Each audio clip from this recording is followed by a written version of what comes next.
continue their work of advocating for democracy if they so choose. This deal would not have been made possible without our allies. Germany, Poland, Slovenia, Norway, and Turkey, they all stepped up and they stood with us. They stood with us. And they made bold and brave decisions, released prisoners being held in their countries who were justifiably being held, and provided logistical support to get the Americans home. So for anyone who questions whether allies matter, they do. They matter. And today is a powerful example of why it's vital to have friends in this world. Friends you can trust, work with, and depend upon, especially on matters of great consequence and sensitivity like this. Our alliances make our people safer, and we began to see that again today. Let me say this. It says a lot about the United States that we work relentlessly to free Americans who are unjustly held around the world. It also says a lot about us that this deal includes the release of Russian political prisoners. They stood up for democracy and human rights.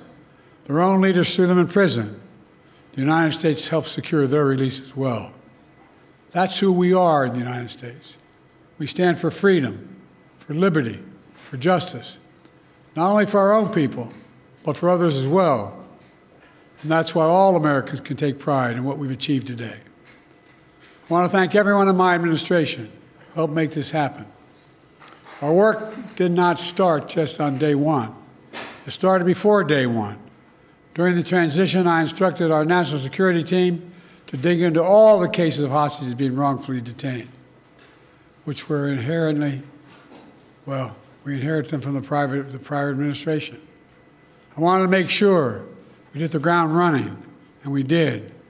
As of today, my administration has brought home over 70 Americans who were wrongfully detained and held hostage abroad, many since before I took office.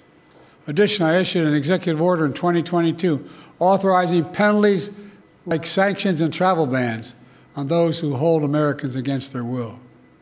And my State Department has introduced new warnings for Americans about the risk of being wrongfully detained by a foreign government. Deals like this one come with tough calls, and there are never any guarantees. But there's nothing that matters more to me than protecting Americans at home and abroad. And so we'll continue to work for the release of all wrongfully detained Americans around the world. Let me end where I began, with Paul, Evan, and also Vladimir and their families. They never gave up hope. We can't imagine what they've been through, all of you. Matter of fact, this lady right here, I think, was living in the Oval Office with us for a while. All kidding aside, can't imagine their joy right now. They're home. Tomorrow's a big day, the 13th birthday of Miriam. Miriam, where are you? Come here. You all know we have a tradition in the Biden family. We sing happy birthday on any birthday. You ready?